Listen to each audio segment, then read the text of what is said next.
तो क्या हाल चाल है मेरे भाई और दोस्तों के। उम्मीद कर रहा हूँ कि बहुत मजे में होंगे, बहुत धमाल कर रहे होंगे। बिकॉज जिस तरह की हमारी टीम चल रही है ना, सारे मैच में वर्ल्ड कप के बहुत धमाल की हुई है, बहुत मजे आ रहे हैं, ठीक है ना। तो इस वीडियो में आज मैं बात करूंगा साउथ अफ्रीका वर्सेस नीदरलैंड, जो वर्ल्ड कप का बेहद इंपॉर्टेंट मुकाबला होने वाला है। उसके लिए हमारी ड्रीम 11 की टीम क्या होगी, यानी कि वो कौन से 11 खिलाड़ी हमारी टीम में होंगे जो हमेशा की तरह हमें जीएल में बहुत अच्छी रैंक दिलाएंगे और जीएल जितवाएंगे। तो मैं आपको बता दूं, मैं हमेशा की तरह शुरू करता हूं यहाँ पर पिच रिपोर्ट से।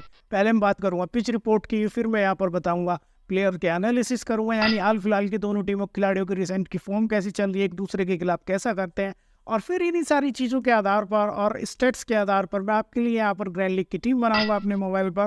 तो चलिए करते हैं इस वीडियो को शुरू। और भाई अगर वीडियो में आप बिल्कुल नए हो यहाँ पर क्रिकेट वाला में पहली बार, तो चैनल को सब्सक्राइब कर लो, बिकॉज आपके अपने भाई का ही चैनल है। और यहाँ पर जो प्रेडिक्शन होते हैं ना, जो रेगुलर देख रहे हैं पूरे वर्ल्ड कप से, मुझे जब से शुरू हुआ है उनको पता है भैया किस तरह की टीम हमारी जा रही है और किस तरह के प्रेडिक्शन यहाँ पर होते हैं। तो चलिए करते भाई शुरू। तो पिच रिपोर्ट की अगर मैं बात करूँ ना, तो भाई इस मैच की जो पिच है ना, वो ही जो है मेन चीज़ होने वाली है। बाकी हर मैच में पिच इंपॉर्टेंट चीज़ होती है, लेकिन इसमें बहुत ज़्यादा इंपॉर्टेंट होने वाली है, क्योंकि ये एक ऐसी पिच है ना जो काली मिट्टी की बनी हुई है और बिल्कुल सेम जो है बम्बई की मिट्टी से बनी है। तो उसी तरह से ये खेलने वाली है जिस तरह से वानखेड़े के स्टेडियम की पिच खेलती है, यानी बल्लेबाजों को लंबे लंबे शॉट लगाने का मौका मिलता है, तगड़े तगड़े स्कोर बनाने का मौका मिलता है। तो उसी तरह की ये पिच है। और इसके अलावा बाउंड्रीज भी यहाँ पर काफ़ी छोटी है, यानी कि बल्लेबाजों को तकड़ा मौका होगा, साउथ अफ्रीकन बल्लेबाजों को जो है तकड़ा मौका होगा लंबे लंबे शॉट लगाने का। बाकी नीदरलैंड के बल्लेबाज भी अच्छे खासे लंबे शॉट लगा लेते हैं। तो इसमें बल्लेबाजों की तो आने वाली है मौज। और अगर मैं रिकॉर्ड के आधार पर बात कर लूँ तो 6 कुल मैच खेले गए हैं यहाँ पर, और एवरेज स्कोर जो है इस पिच पर रहता है 266 के आसपास। और 6 मैचों में पहले बल्लेबाजी करने वाली टीम को 2 बार और पीछा करने वाली टीम को 4 बार जो है जीत हाथ लगी है। उसका क्या मतलब है, यानी कि यहाँ पर बाद में बल्लेबाजी करनी और आसान हो जाती है। यानी कि अगर आप टीम बना रहे हो और टॉस आपको बता देगा कि फिर कौन सी टीम के बल्लेबाज आपको ज़्यादा बढ़िया पॉइंट देने वाले हैं, क्योंकि बाद में बल्लेबाजी करनी और आसान हो जाती है। तो उसी हिसाब से आप बैलेंस अपनी टीम का बना सकते हैं। बाकी अगर मैं बात करूँ कि किस तरह के गेंदबाजों की इस पर क्या रिजल्ट रहे पिछले 6 मैचों में, तो यहाँ पर गिरे कुल 72 विकेटों में से जो है ना 44 विकेट लिए पेसर्स ने और 28 विकेट लिए स्पिनर्स ने। इसका क्या मतलब है, यानी पेसर्स यहाँ पर डबल भारी रहते हैं स्पिनर्स पे। स्पिनर को मिलता है 1 विकेट तो पेसर मिलते हैं 2 विकेट। तो यानी कि पेसर्स इस मैच में इम्पॉर्टेंट होने वाले हैं। वैसे भी अगर मैं बात करूँ तो दोनों टीमों के पास पेसर गेंदबाज ही ज़्यादा अच्छे हैं, फास्ट गेंदबाज ज़्यादा अच्छे, स्पिनर थोड़े काम चला हुए दोनों टीमों के आसपास है। और अगर मैं बात कर लूँ अब कि इस में वर्ल्ड कप में इस पर जो मैच खेला गया उसमें क्या रहा है, तो भाई एक मैच खेला गया था यहाँ पर जो बहुत ही बढ़िया मैच हुआ था। यहाँ पर इंग्लैंड खेला था बांग्लादेश के खिलाफ। तो इंग्लैंड ने यहाँ पर 364 रन का टारगेट जो है बना दिया था, जिसमें डेविड मिलान हमारे कैप्टन थे, उन्होंने 140 रन बनाए थे। और गेंदबाजों की बात करूं तो वहाँ भी पेसर्स को ही ज़्यादा विकेट मिले थे उस मैच में, स्पिनर्स को बहुत कम विकेट मिले थे। वहाँ पे पेसर जो आपके रीस टोपली थे उनको 4 विकेट मिल गए थे, क्रिस वोक्स को 3 विकेट मिल गए थे, सोरिफुल इस्लाम को वहाँ पर 3 विकेट मिल गए थे। और स्पिनर तो केवल वही चले थे आपके जो है मेहंदी हसन, उनको 4 विकेट मिले थे। तो यानी कि यहाँ पर फास्टर ज़्यादा चलते हैं, और इस मैच में मुझे पूरी उम्मीद है कि पेसर गेंदबाजी ज़्यादा कामयाब होंगे। तो यानी कि पिच के बारे में मेरा प्रेडिक्शन ये रहेगा कि भाई जो टीम टॉस जीत के बल्लेबाजी करे ना, अगर नीदरलैंड करे तो 280 के आसपास रन बन सकते हैं, उसी हिसाब से बल्लेबाज कंसिडर करिए। बाकी मैं आपको बताऊंगा ही मेरी टीम क्या होगी, किस तरह की होगी। और टेलीग्राम का चैनल का लिंक भी आपको जो वीडियो के डिस्क्रिप्शन में मिल जाता है या पिन कमेंट में मिल जाएगा आपको। वहाँ से मेरे टेलीग्राम चैनल पे भी टॉस के बाद आप फ्री में टीम ले सकते हैं, और जो टीम बहुत ज़बरदस्त होती है, क्योंकि जो है टॉस से पहले ही जो है टॉस के बाद चीज़ें थोड़ी बहुत बदल जाती हैं, क्योंकि हमें पिच रिपोर्ट का पता चल जाता है, ये भी पता चल जाता है कौन से खिलाड़ी को आज रेस्ट दिया गया है। तो उसी हिसाब से हम बैलेंस कर लेते हैं। तो मेरी पिच की बात होगी, मेरा प्रिडिक्शन रहेगा इस पिच पर बनेंगे 320 से लेके 360 रन अगर साउथ अफ्रीका बल्लेबाजी करता है, और भाई नीदरलैंड अगर करता है तो 240 से लेकर 280 के बीच में ही कहीं खो जाएगा। और पिच पर रहेंगे तेज गेंदबाज बहुत फायदेमंद। तो ये हो गई पिच की बात। अब मैं आपको बता देता हूँ कि मेरी टीम का स्ट्रक्चर जनरली होता क्या है। तो मैं 7 खिलाड़ी तो फिक्स लेके चल रहा हूँ, जिन खिलाड़ियों को आप जो है कहीं उतार दीजिए, किसी भी तरह के मुकाबले, किसी लीग में उतार लो, आप स्मॉल लीग में उतार लो, हेड टू हेड में उतार लो, ग्रैंड लीग में उतार लो। बाकी 4 मेरे होंगे ट्रम्प प्लेयर, और वो ट्रम्प प्लेयर मैं ऐसे लेता हूँ जिनका सिलेक्शन परसेंटेज बैलेंस करके। कुछ तो ऐसे लेने पड़ते हैं जो चलने वाले खिलाड़ी हैं कि भाई सब ले रहे हैं, तो एक आधा खिलाड़ी मुझे भी ऐसा ट्राई करना पड़ता है, लेकिन बाकी मेरी चॉइस डिफरेंट ही होती है। और उन खिलाड़ियों को जो है मैं ज़्यादातर वीसी या कैप्टन बनाता हूँ, और इसी वजह से जो है हमारी टीम यहाँ पर जीतती है। क्योंकि 90% अगर किसी खिलाड़ी का सिलेक्शन रेट है, सभी ने कप्तान उसी को बना रखा है, 50% लोगों ने, 30% लोगों ने, 28% लोगों ने कैप्टन बनाया हुआ है, तो वहाँ पर आप जो है ग्रैंड लीग नहीं जीत सकते। ग्रैंड लीग डिफरेंट ही खिलाड़ी आपको जिताएगा। तो यही बात मेरी जो है होती है हमेशा। और अगर मैं बात कर लूँ तो 7 तो जो हो जाएंगे हमारे फिक्स खिलाड़ी, 4 हो जाएंगे हमारे ट्रम्प प्लेयर, और उसके अलावा कुछ यूनिक खिलाड़ी मैं आपको बता देता हूँ 1-2 टीम में ट्राई करने के लिए। और 1-2 टिप आपके भाई के हमेशा रहते हैं कि अगर कोई नया खिलाड़ी खेल रहा है भाई, तो उसको जो है हमेशा ट्राई करो, एक टीम में हमेशा ट्राई करो। आप देख सकते हो मेरी पहली वीडियो से उठाकर और अब तक इस मैच में जो है ओपनर्स बहुत इंपॉर्टेंट होने वाले हैं इस पूरे वर्ल्ड कप में, क्योंकि पिच बिल्कुल फ्रेश है, तो ओपनर्स को यहाँ पर स्कोर करने का अच्छा मौका मिलता है। आज ही जो है ऑस्ट्रेलिया और श्रीलंका का मैच होगा, उसमें भी आप देखना जिसकी पहले बल्लेबाजी आएगी ना, उसके ओपनर धमाका करेंगे, चाहे कोई सी पिच हो। और अगर दूसरा टिप मेरा ये रहता है, अगर कोई नया खिलाड़ी खेल रहा है ना, तो उसका मतलब ये है कि उस बंदे के अंदर टैलेंट बहुत है और परफॉर्म करके आ रहा है, यानी नेट पे वो जो है अच्छी परफॉर्मेंस दे रहा है, तभी उसे टीमें सेलेक्ट कर रही हैं। तो नए खिलाड़ी को भी हमेशा मौका दो। और अब मैं बात करता हूँ यहाँ पर कि कौन से खिलाड़ी मेरे जो है ट्रम्प पिक हो सकते हैं इस मैच में। तो टीमों के एनालिसिस से पहले मैं आपको बता दूं कि इस मैच में साउथ अफ्रीका के फास्ट गेंदबाज यानी तेज गेंदबाज इस मैच के लिए ट्रम्प पिक हो सकते हैं। और यहाँ पर अगर नीदरलैंड की बात कर लूँ मैं, तो वहाँ से आपको 2 ट्रम्प पिक देखने के लिए इस मैच में मिल सकते हैं। एक वो आर्यन दत्त, उनके जो है ऑफ ब्रेक गेंदबाज हैं, और उसी के साथ यहाँ पर बेस लीड है। ये 2 खिलाड़ी नीदरलैंड की तरफ से आपको जो ट्रम्प पिक हो सकते हैं इस मैच में। बाकी मैं यहाँ पर आपको देख के बताता हूँ दोनों टीमों के स्टैट्स। तो चलिए हम करते हैं शुरू यहाँ पर साउथ अफ्रीका से। तो साउथ अफ्रीका की तरफ से यहाँ पर ओपनिंग करते हुए दिखेंगे आपको एज यूजुअल क्विंटन डिकॉक के साथ में बम्बा। और क्विंटन डिकॉक की फॉर्म की मैं क्या ही बात करूँ भाई, कितनी तगड़ी फॉर्म में। पिछले अगर कुछ मैचों की मैं इनकी रिसेंट की परफॉर्मेंस बता दूँ तो एक मैच में 27 बनाए हैं, फिर 84 बनाए हैं, फिर 100 बनाए हैं, फिर 109 बनाए हैं। इस वर्ल्ड कप में 2 सेंचुरी उन्होंने लगा दी बैक टू बैक। और अगर मैं बात करूँ नीदरलैंड के खिलाफ तो 2 मैचों में 17 ही रन है। तो इस बात का क्या मतलब निकलता है? इस बात का मतलब ये निकलता है कि इस बड़े खिलाड़ी ने इनके खिलाफ परफॉर्म नहीं किया है, तो इस बार नंबर जो है नीदरलैंड के खिलाफ इनका परफॉर्म करने का है। किस तरह के खिलाड़ी हैं? फिक्स टाइप के खिलाड़ी हैं, ये परफॉर्म करने ही वाले हैं। बाकी जीएल के लिए तो मैं आपको कौन से मेरी टीम में होंगे इस वीडियो के एंड में बताऊंगा। और एक ऐसा टिप मैं आपको दे के जाऊंगा, हर वीडियो में मैं देता हूं, जो आपको जो है ड्रीम 11 में जीतने का आपका तरीका ही बदल देगा, आपकी जीत की परसेंटेज बहुत बढ़ जाएंगी। उसके बाद में इनके साथ आते हैं तेम्बा बूम्बा। तो तेम्बा बूम्बा का ये टूर्नामेंट बहुत ख़राब गया है। अगर इनकी रिसेंट की फॉर्म देखें तो एक मैच में 57 बनाए हैं, फिर 0 बनाए, फिर 8 बनाए, फिर 35 बनाए, यानी कि इस मैच में जो है एक 50 भी नहीं लगा पाए यहाँ पर वर्ल्ड कप में। तो इस मैच के लिए क्या हो सकता है? अगर साउथ अफ्रीका पहले बल्लेबाजी करता है तो ये खिलाड़ी जो है दक्षिण अफ्रीका का कैप्टन इस मैच के लिए ट्रम्प पिक रहने वाला है, बिकॉज बहुत बड़ा खिलाड़ी है और बहुत ही टेक्निकल साउंड है। पहले बल्लेबाजी आती है तो जीएल की टीम में आप इनको वाइस कैप्टन का कंटेंडर बना सकते हैं, बिकॉज क्विंटन डिकॉक बहुत लगातार परफॉर्म कर चुके हैं। तो वो इस मैच में शायद फ्लॉप हो जाए, लेकिन इनकी उम्मीद बहुत ज़्यादा है इस मैच में परफॉर्म करने की। तो फिक्स खिलाड़ी हो सकते हैं, आप जीएल में इनको ट्राई कर सकते हैं एज ए वाइस कैप्टन। उसके बाद तीसरे नंबर पर दिखेंगे आपको रासी वंडर डूसन। और डूसन की अगर मैं बात कर लूँ, इनके खिलाफ नीदरलैंड के 2 मैच खेले हैं, 56 रन बनाए हैं। और रिसेंट की फॉर्म की अगर मैं बात कर लूँ तो पिछले 5 मैचों में इन्होंने जो है 250 लगाई है, एक सेंचुरी लगाई है, और ये सेंचुरी आई थी इसी वर्ल्ड कप में आई थी। तो तकड़ी फॉर्म में है। और क्या करना है इस मैच के लिए आपको, आप इनको इस मैच के लिए ज़रूर अपनी टीम में लेंगे अगर दक्षिण अफ्रीका पहले बल्लेबाजी करता है तो। क्योंकि अगर पहले दक्षिण अफ्रीका बल्लेबाजी करेगा तो इनके बल्लेबाजों के पास मौका होगा एक बड़ा स्कोर बनाने का और हमें ज़्यादा पॉइंट देने का। और अगर पहले साउथ अफ्रीका को बल्लेबाजी मिलती है तो ये लंबा स्कोर पक्का करने वाले हैं।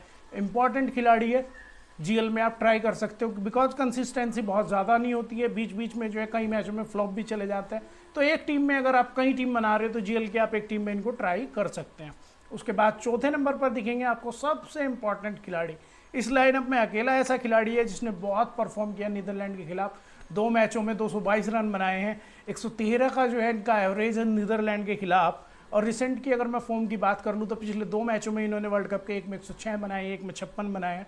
बहुत तकड़ी फॉर्म में है। ये वो खिलाड़ी है, अगर पहले अफ्रीका की बल्लेबाजी आती है तो आप इनको कैप्टन लेके चल सकते हैं एक टीम में जीएल की।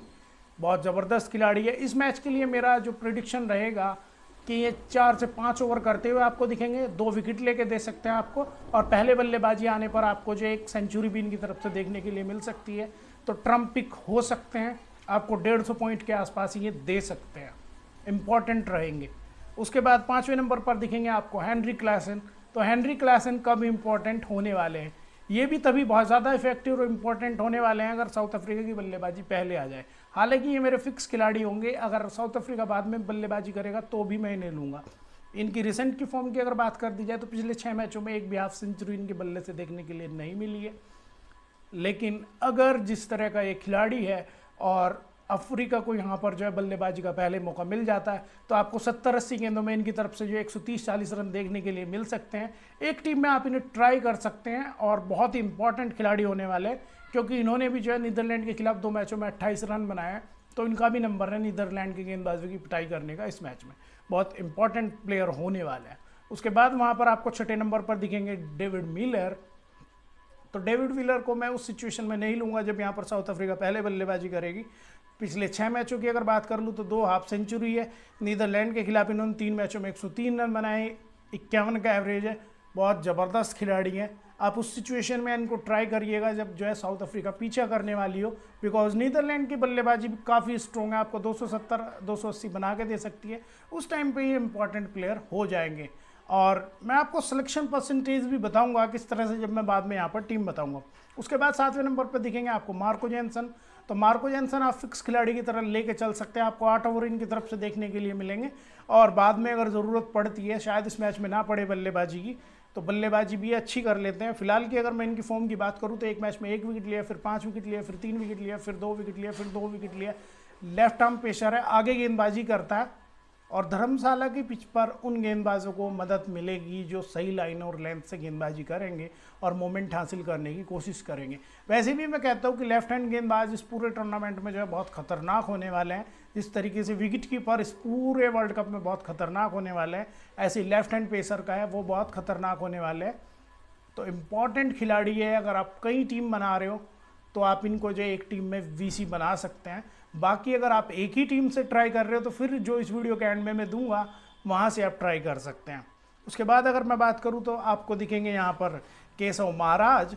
और केशव महाराज की मैं रिसेंट की फॉर्म की बात करूँ तो एक मैच में 1 विकेट लिया, फिर 4 विकेट लिया, फिर कोई विकेट नहीं लिया, फिर 2 विकेट लिया, फिर 2 विकेट लिया। केशव महाराज जो है अच्छे गेंदबाज है यहाँ पर, और इस मैच में आपको जो है उनकी तरफ से अच्छा प्रदर्शन देखने के लिए मिलता है। लेफ्ट आर्म ऑर्थोडॉक्स स्पिनर है, और लेफ्ट आर्म ऑर्थोडॉक्स स्पिनर इनके ओपनर्स को जो है आसानी से खा सकता है। तो अगर आप इनके ओपनर लेके चल रहे हो तो आप केशव महाराज को भी ले लेना जो है कवर के लिए। बहुत इंपॉर्टेंट खिलाड़ी होने वाला है। पीछा करते हुए ये बहुत खतरनाक हो जाएंगे यहाँ पर, और अगर साउथ अफ्रीका पीछा कर रही है, यहाँ गेंदबाजी कर रही है बाद में, तो आप इन्हें ले सकते हैं। उसके बाद अगर मैं बात करूँ तो आपको दिखेंगे 8वें नंबर पर कैसिंगो रबाडा। और कैसिंगो रबाडा की अगर फॉर्म की बात कर लो, एक मैच में 2 विकेट लिए, फिर 3 विकेट लिए, फिर कोई विकेट नहीं लिया, फिर 2 विकेट लिए, फिर 3 विकेट लिए। वैसे तो इस मैच में इनका नंबर बैठता है कोई विकेट ना लेने का, लेकिन पिछले मैच में जिस तरह की ये फॉर्म में थे और जिस तरह का इनका नीदरलैंड के खिलाफ एक मैच में प्रदर्शन गया था काफ़ी ख़राब, तो इस मैच में डेफिनेटली ये विकेट लेने वाले हैं। यहाँ पर मेरा प्रेडिक्शन रहेगा अगर साउथ अफ्रीका पहले गेंदबाजी करता है तो 3 विकेट के आसपास यहाँ पर लेंगे, और पीछा करते हुए अगर ये गेंदबाजी करते हैं तो वहाँ पर आपको 4 विकेट के आसपास लेके दे सकते हैं। जीएल की टीम में एक में आप इनको कैप्टन के लिए जा सकते हैं। बाकी मेरे टेलीग्राम चैनल का लिंक आपको इस वीडियो के डिस्क्रिप्शन में मिलता ही है, वहाँ से आप मेरे टेलीग्राम चैनल को ज्वाइन कर सकते हैं जहाँ से बहुत सारे लोग विनिंग कर रहे हैं। उसके बाद दिखेंगे आपको एनगिडी, और एनगिडी के साथ आपको शायद इस मैच में दिख जाए तरवेश शमसी। तो एनगिडी की फॉर्म की अगर मैं बात करूँ तो इनके खिलाफ एक मैच खेला, 1 ही विकेट लिया है, और रिसेंट की फॉर्म की अगर मैं बात कर लूँ तो एक मैच में 4 विकेट लिया, फिर कोई विकेट नहीं लिया, फिर 3 विकेट लिया, फिर 1 विकेट लिया, फिर 1 विकेट लिया। तो एनगिडी की जिस तरह की हाइट है, जिस तरह का पेस है और जिस तरह का वेरिएशन करते हैं, नीदरलैंड के बल्लेबाजों के लिए काफ़ी घातक हो सकते हैं। इस मैच में मेरा प्रेडिक्शन रहेगा ये 2 विकेट के आसपास आपको लेके दे सकते हैं, तो आप एक टीम में इनको ट्राई कर सकते हैं। बाकी मेरी जीएल की टीम रहेगी, आप उससे खेल लें तो आप जो है वहाँ पे तो आपको अच्छा रिजल्ट मिल ही जाना है। उसके बाद यहाँ पर आखिरी नंबर पर यानी 11वें नंबर पर आपको दिखेंगे तरवेश शमसी। 3 मैचों में इनके खिलाफ 4 विकेट लिए हैं, और धर्मशाला की पिच में आप इनको तभी मौका देना जब जो है पहले इनकी गेंदबाजी आए। तो इस मैच के लिए बहुत ज़्यादा इंपॉर्टेंट मुझे लगता नहीं रहेंगे, शायद ना भी खेले। अगर इनकी जगह कोटजी खेलते हैं तेज़ गेंदबाज तो आप उनको ले सकते हैं। तो ये मेरी दक्षिण अफ्रीका की एनालिसिस होगी अपनी तरफ से, और इसमें से मैंने आपको बता दिया खिलाड़ियों का परफॉर्मेंस किस तरह का है। बाकी जब मैं इसी वीडियो में यहाँ पर टीम बनाऊंगा तो आपको जो है बता दूंगा कौन सा खिलाड़ी मैंने सेलेक्ट किया और कौन सा नहीं लिया। उसके बाद हम बात करेंगे नीदरलैंड की प्लेइंग 11 की। तो एक बात मैं दोस्तों आपको हमेशा कहता हूँ, आप जब भी टीम बनाते हैं तो आप सारे स्टेट्स देखने के बाद टीम बनाएं, और कभी भी ये अपने मन में ना रखें कि ये टीम कमज़ोर है, ये टीम मजबूत है, ये टीम कमज़ोर है, ये टीम मजबूत है। मैंने आपको कुछ पॉइंट्स बताए हुए हैं कि खिलाड़ियों की फॉर्म को देखें, और ये भी साथ साथ देख लेंगे पिच किस तरह की है। तो पिच आसान होने वाली है, यहाँ पर नीदरलैंड के बल्लेबाज भी आपको रन बनाते हुए दिखेंगे। जैसे आज का मैच होगा साउथ अफ्रीका और श्रीलंका के, नहीं, ऑस्ट्रेलिया और श्रीलंका के बीच में, तो ऐसा नहीं है कि श्रीलंका के बल्लेबाज वहाँ पर रन नहीं बना पाएंगे ऑस्ट्रेलिया गेंदबाजी के सामने, क्योंकि वहाँ की पिच जो है बहुत आसान होने वाली है, तो वहाँ पर वो भी रन बनाएंगे। तो ये बात हमेशा ध्यान में रखो, और बैलेंस टीम के साथ जाओ अगर स्मॉल लीग खेल रहे हो या हेड टू हेड खेल रहे हो, और डिफरेंट टीम के साथ जाओ अगर आप ग्रैंड लीग खेल रहे हो। बिकॉज अभी अभी हमने जो है कई इस टूर्नामेंट में जो है ग्रैंड लीग में अच्छी रैंक भी लाई, हमारे सब्सक्राइबर ने 2 में जो है ग्रैंड लीग भी जीती है। तो मैं आपको बता सकता हूँ कि डिफरेंट टीम होनी बहुत ज़रूरी है, क्योंकि 1 करोड़ के आसपास लोग यहाँ पर जीजीएल खेल रहे हैं। अगर आपकी टीम वही होगी तो फिर आप जीत नहीं सकते जो सभी लोगों की है। तो अब मैं नीदरलैंड की टीम की बात कर लेता हूँ। यहाँ पे आपको दिखेंगे विक्रमजीत सिंह, और विक्रमजीत के साथ में दिखेंगे आपको मैक्स दाऊद। दोनों का अगर मैं देख लूँ तो कोई खास परफॉर्मेंस जो है ये साउथ अफ्रीका के खिलाफ बना नहीं पाए हैं। 2 मैच खेले विक्रमजीत ने, 74 रन बनाए इनके खिलाफ। रिसेंट की परफॉर्मेंस की अगर बात करूँ तो पिछले 5 मैचों में एक ही 50 लगाई थी, वो भी इस वर्ल्ड कप में। अगर पहले बल्लेबाजी करते हैं तो डेफिनेटली इनको आप नहीं लेना, क्योंकि पहले अगर ये बल्लेबाजी करेंगे तो कैसिंगो रबाड़ा और एनगिडी इनको जो है इस पिच पर छोड़ने वाले नहीं है। इसी के साथ साथ आ जाते हैं यहाँ पे मैक्स साउथ जो इनके पार्टनर है, और उनकी मैं बात करूँ तो इन्होंने 3 मैच खेले हैं, 74 रन बनाए साउथ अफ्रीका के खिलाफ। रिसेंट की फॉर्म की बात करूँ तो पिछले 5 मैचों में इनका हाईएस्ट स्कोर ही 33 है। और अगर पीछा करते हुए इनको मौका मिलता है तो आप इनको टीम में एज एन ओपनर ले सकते हैं। अगर ये पहले बल्लेबाजी करते हैं तो आप दोनों ओपनर को ड्रॉप करने का रिस्क ले सकते हैं। इसके बाद तीसरे नंबर पर दिखेंगे यहाँ बहुत ही इंपॉर्टेंट खिलाड़ी कॉलिन एक्करमैन, और ये खिलाड़ी ऐसे होते हैं इनके कि हमेशा ड्रीम टीम में आपको ज़्यादातर 90% टाइम देखने के लिए मिल जाते हैं। मीडियम फास्ट गेंदबाज हैं, बल्लेबाजी भी बहुत अच्छी करते हैं।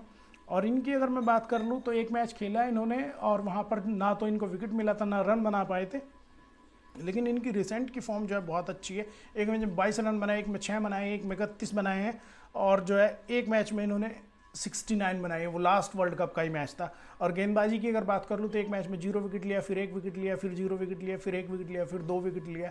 तो मेरा प्रेडिक्शन इनके लिए रहेगा, अगर पहले यहाँ पे नीदरलैंड बल्लेबाजी करता है तो ये यहाँ पर जो है 40 से 50 रन बना सकते हैं, और पीछे करते हुए गेंदबाजी करने में आपको 2 विकेट लेने का दमखम रखता है ये खिलाड़ी। इंपॉर्टेंट खिलाड़ी है, फिक्स खिलाड़ी है। बाकी जीएल का कौन सा खिलाड़ी होगा मैं आपको बताऊंगा। और अगर मैं बात कर लूँ इनका सिलेक्शन परसेंटेज, भाई 95, इनका सिलेक्शन परसेंटेज जो है 84% के आसपास जा रहा है, यानी ज़्यादातर लोग आप इनको टीम में ले रहे हैं। लेकिन मजबूरी है कि नीदरलैंड की टीम में कुछ ही ऐसे खिलाड़ी हैं कि रेगुलर परफॉर्म करते हैं, लेकिन फिर भी हम आपके लिए यहाँ पर डिफरेंट टीम बना के देंगे। तो इंपॉर्टेंट खिलाड़ी है। उसके बाद यहाँ पर चौथे नंबर पर आ जाते हैं बैसलीडे, और बैसलीडे की अगर मैं बात कर लूँ तो बहुत ही इंपॉर्टेंट खिलाड़ी है ये। और पूरे टूर्नामेंट के दौरान जितनी भी टीम आपने बनाई होगी सबसे ज़्यादा, यानी विराट कोहली और रोहित शर्मा से भी ज़्यादा सिलेक्शन परसेंटेज आपको इनका देखना पड़ेगा, क्योंकि इनका सिलेक्शन परसेंटेज इस मैच के लिए हो रहा है 97.5%, यानी ज़्यादातर लोगों ने इनको टीम में लिया है। तो अगर जीएल की एक टीम में आप इनको ड्रॉप कर देंगे और ये बाई चांस फेल हो जाते हैं तो आप उन लोगों में हो जाएंगे जो 2.5% लोगों में है, यानी कि आपकी जीतने की प्रोबेबिलिटी उतनी बढ़ जाएगी कि अगर आपने जो है एक दिन में 1000 टीम लगा दी, उस तरह की कंडीशंस में आप आ जाएंगे। तो इनको आप फिक्स खिलाड़ी की तरह लेके चलें, क्योंकि परफॉर्म तो ये रेगुलर करते ही हैं, और हाल फिलहाल की इनकी फॉर्म भी बहुत तकड़ी है, गेंदबाजी से भी बल्लेबाजी से भी। लेकिन एक टीम में आप इनको ड्रॉप करके चले, यही मेरा इस मैच के लिए आप टिप रहेगा। वैसे भी अगर मैं बता दूं इनकी हाल फिलहाल की फॉर्म किस तरह की रही है, तो एक मैच में 18 रन बनाए हैं, फिर 128 बनाई है, फिर 0 बनाई है, फिर 67 बनाए हैं, फिर 18 बनाए हैं। इसी वर्ल्ड कप में 67 रन बनाए थे इन्होंने, और पाकिस्तान के गेंदबाजों की खाल उतार दी थी भाई। और गेंदबाजी की अगर बात करूँ तो एक मैच में 3 विकेट लिया, फिर 2 विकेट लिया, फिर 4 विकेट लिया, फिर 1 विकेट लिया, और पाकिस्तान के बल्लेबाजों को भी जो है नाखून ने चबा दिए थे। बहुत इंपॉर्टेंट खिलाड़ी है, फिक्स खिलाड़ी है, अपनी टीम में हर हाल में रखें। एक आधी टीम में आप इनको वीसी भी बना सकते हैं, बाकी एक टीम में आप इनको हर हाल में ड्रॉप करके चले, क्योंकि जीएल जीतना है तो रिस्क लेना पड़ेगा, क्योंकि भाई रिस्क के साथ ही इसका आता है, रिस्क के साथ ही जो है रिवार्ड आता है। तो ये इंपॉर्टेंट खिलाड़ी रहेंगे इस मैच के लिए। इसके बाद 5वें नंबर पर तेजा निदामरू, तो इनके बारे में बहुत ज़्यादा बात नहीं करने वाला, ठीक ठाक बल्लेबाजी कर लेते, 1-2 ओवर गेंदबाजी भी कर लेते हैं, और फिलहाल जो है पिछले 5-6 मैचों में इन्होंने हाईएस्ट स्कोर इनका 21 रहा है, तो मेरा इस मैच के लिए इनकी तरफ से नो रहेगा। उसके बाद आपको इनके स्कॉट एडवर्ड्स कैप्टन देखने के लिए मिल जाते हैं 6 नंबर पर, और विकेट कीपर भी हैं। सिलेक्शन परसेंटेज 22 है, और इस मैच में आपको 3 ही बेसिकली जो है कीपर देखने के लिए मिल रहे हैं। और मैं अगर बात कर लूँ अफ्रीका के खिलाफ इनका परफॉर्मेंस बहुत अच्छा नहीं आया है। पिछले कुछ मैचों में भी जो है इनका हाईएस्ट स्कोर 6 मैचों में 30 ही रन रहा है, जो लास्ट मैच में आया था। बल्लेबाज अच्छा है, मैंने जो है T10 में भी इनको खेलते हुए देखा है और T20 लीग में भी इनको खेलते हुए देखा। अगर पहले बल्लेबाजी करती है तो भाई आप इनको टीम में रख लेना, क्योंकि मिडिल ऑर्डर में एक ऐसा बल्लेबाज हो जाएगा जो टेक्निकली बहुत अच्छा खेलता है। 22% सिलेक्शन रेट है, इंपॉर्टेंट पिक होने वाली है। इसके बाद आते हैं सिब्रेंड, और सिब्रेंड का भी जो है हाल फिलहाल के टाइम में अच्छा प्रदर्शन नहीं रहा है। इनका भी पिछले 6 मैचों में अच्छा प्रदर्शन, लास्ट मैच में 29 रन का आया था। कब इंपॉर्टेंट हो जाते हैं, अगर पीछा कर रही है यहाँ पे नीदरलैंड, तो थोड़े से इंपॉर्टेंट हो जाते हैं। उसके बाद देखने के लिए मिलेंगे आपको यहाँ पर इनके गेंदबाज, वहाँ पर दिखेंगे आपको रियान कैलिन, पॉल मीकरन, फंडे मरवे और आर्यन दत्त। तो इसमें अगर मैं बात कर लूँ रियान कैलिन की, तो साउथ अफ्रीका के खिलाफ एक मैच खेला है, कोई विकेट नहीं लिया, और हाल फिलहाल की फॉर्म की बात करूँ तो एक मैच में 1 विकेट लिया, फिर 2 विकेट लिया, फिर 2 विकेट लिया, फिर 2 विकेट लिया, और पिछले मैच में कोई विकेट नहीं रहा। मेरा सेंस क्या कहता है, मेरा सिक्स सेंस बोलता है अगर पहले गेंदबाजी करते हैं 2 विकेट लेके दे सकते हैं, आपको इंपॉर्टेंट प्लेयर हो सकते हैं अगर आपको यहाँ पर एक ही तेज गेंदबाज चाहिए प्रॉपर। उसके बाद आपको दिखेंगे यहाँ पर पॉल वॉल मीकरेन भी यहाँ पर राइट आर्म फास्ट गेंदबाज है, अच्छी गति से गेंदबाजी करते हैं। 3 मैचों में अफ्रीका के खिलाफ 3 विकेट लिए हैं, यानी इनके खिलाफ भी आपको 20-30-35 पॉइंट ये दे सकते हैं। उसके बाद आते हैं यहाँ पर एक और इम्पोर्टेंट प्लेयर फंडे मरवे, और फंडे मरवे की अगर मैं बात करूँ तो भाई ये 23% सिलेक्शन के साथ खिलाड़ी आ रहा है, बहुत एक्सपीरियंस खिलाड़ी है, साउथ अफ्रीका के ही प्लेयर है जो नीदरलैंड के लिए खेलता है। इंडिया में पहले जो है खेला है, ये आईपीएल में हैदराबाद की टीम से भी खेला है, बेंगलोर से भी खेला है, इंपॉर्टेंट खिलाड़ी है, ऑर्थोडॉक्स टाइप, ये लेग स्पिनर है एक, और अच्छी गेंदबाजी करता है कंट्रोल के साथ, और कई बार जो है बल्लेबाजी में ऊपर भी आ जाता है। इंपॉर्टेंट पिक हो सकता है अगर आपको एक स्पिनर चाहिए तो। उसके बाद 11वें नंबर पर दिखेंगे आपको आर्यन दत्त, तो ये इस मैच में टॉकिंग पॉइंट हो सकते हैं अगर यहाँ पर जो है साउथ अफ्रीका एक ठीक ठाक से स्कोर का जो है टोटल चेज करे, क्योंकि शुरुआती ओवर्स में आपको खेलते हुए दिखेंगे। और अगर आप डिकॉक को यहाँ पर टीम में फिक्स लेके चल रहे हैं तो आप आर्यन दत्त को ले सकते हैं। 18% का ही सिलेक्शन रेट है, यानी कि अगर ये चल जाते हैं तो आपके जीतने के चांसेस बहुत ज़्यादा हो जाते हैं। तो ये मेरे दोनों टीमों के एनालिसिस हो गए। अब मैं आपको बता देता हूँ मेरी टीम का स्ट्रक्चर क्या होने वाला है। खेल की टीम बनाने के लिए हम आ गए ड्रीम 11 के इंटरफेस पर, और यहाँ पर विकेट कीपर्स में मेरी चॉइस हो जाएगी क्विंटन डिकॉक, और उन्हीं के साथ मैं लूँगा एडवर्ड्स को, क्योंकि मिडिल ऑर्डर के अच्छे बल्लेबाज है। बल्लेबाजों में यहाँ मैं जाऊँगा राशिद वन डे डुसेन के साथ, तकड़ी फॉर्म में बुम्मा भी मुझे चाहिए, ओपनिंग करेंगे बिकॉज, और इसी के साथ साथ एक बल्लेबाज मैं यहाँ पर लूँगा नीदरलैंड से, वो होंगे विक्रमजीत सिंह, 2-4 ओवर गेंदबाजी भी कर सकते हैं यहाँ पर। और इसी के साथ मैं जाऊँगा माकरम पे, चौथे नंबर पे इंपॉर्टेंट है, बेस्ट लीडर का सबको पता ही है, इन्होंने कितनी ज़बरदस्त परफॉर्मेंस दी है। मार्को जैनसन भी चाहिए, शुरू में ओवर करेंगे, लेफ्ट हैंड पेसर है। एकरमैन गेंदबाजी बल्लेबाजी दोनों करते हैं, और उसी के साथ यहाँ पर गेंदबाजों में जो है मेरी चॉइस हो जाएगी रबाडा के साथ में, और रबाडा के साथ साथ मैं यहाँ पर ले लूँगा एक और गेंदबाज यहाँ पर जो है आर्यन दत्त को। और प्रीव्यू करके आपको मैं बता दूँ कि कौन से खिलाड़ी को मैंने क्यों लिया है। तो विकेट कीपर्स में मेरे पास सॉलिड चॉइस होगी, डिकॉक ओपनिंग करेंगे, एडवर्ड्स मिडिल ऑर्डर में आएंगे, कैप्टन भी है, अच्छी बल्लेबाजी करते हैं। बल्लेबाजों की अगर मैं बात करूं तो 4 प्योर बल्लेबाज हो गए, 3 प्योर बल्लेबाज हो गए। राशिद वन डे डुसेन आपको दिखेंगे यहाँ पर 3rd डाउन पे, बहुत मौका होगा रन बनाने का। तेम्बा बुम्मा ने भी काफ़ी मैच रन नहीं बनाए हैं, तो इस मैच में ये भी अपना हाथ खोलने चाहिए। विक्रमजीत सिंह ठीक ठाक बल्लेबाज है, सीधे बल्ले से खेलते हैं, तो ट्राई करेंगे। एक खिलाड़ी तो हमें ओपनर में चाहिए यहाँ पर नीदरलैंड की तरफ से। बाकी ऑलराउंडर्स की बात आ जाए तो यहाँ पर मैंने ऑलराउंडर्स में लिए 3 पेसर्स को, 2 हो गए नीदरलैंड की तरफ से। कॉलिन एकरमैन बल्लेबाजी करते हैं 3 नंबर पर, गेंदबाजी भी 8 ओवर करते हैं। बैसलीडे जो है 10 ओवर करने वाले हैं, चौथे पाँचवें नंबर पर बल्लेबाजी करते हैं, इंपॉर्टेंट खिलाड़ी है। और एडियन मार्करम की अगर मैं बात करूं तो ये भी आपको जो है चौथे नंबर पे बल्लेबाजी करते हुए दिख जाते हैं। तो लंबा मौका इनके पास, पहले बल्लेबाजी करे टीम या बाद में इंपॉर्टेंट पिक होने वाले हैं, 3-4 ओवर भी करेंगे। अब बात आ गई मार्को जैनसन की, तो लेफ्ट आर्म पेसर है, पूरे 10 ओवर फेंकते हैं यहाँ पर और ज़रूरत पड़ने पर बल्लेबाजी भी कर लेते हैं। अब बात आ गई गेंदबाजों की, तो यहाँ पर कैसिंगो रबाडा लिया है मैंने साउथ अफ्रीका की तरफ से, तकड़ी फॉर्म में। और आर्यन दत्त जो है भाई, ये गेंदबाज मैंने इसलिए लिया है, मुझे लगता है कि ये जो है दक्षिण अफ्रीका ओपनर्स को परेशान करने वाला है। तो ये मेरी टीम हो गई। और अगर मैं इसी के साथ अब आपको बता दूं यहाँ पर कैप्टन और वाइस कैप्टन की मेरी चॉइस कौन सी है, तो वाइस कैप्टन के मेरे कंटेंडर हो जाएंगे यहाँ पर क्विंटन डिकॉक, और कैप्टन के मेरे दावेदार हो जाएंगे यहाँ पर रबाडा। और एक और टीम के अगर वाइस कैप्टन और कैप्टन में बता दूं, तो एक टीम में मैं कैप्टन बनाना वाला हूँ यहाँ पर वाइस कैप्टन जो है कैप्टन कॉलिंग मार्करम को, और एक टीम में जो है मैं यहाँ पर वाइस कैप्टन बनाने वाला हूँ बैसलीडे को। तो ये मेरी 2 टीमों के प्रेडिक्शन हो गया यहाँ पर वाइस कैप्टन और कैप्टन का।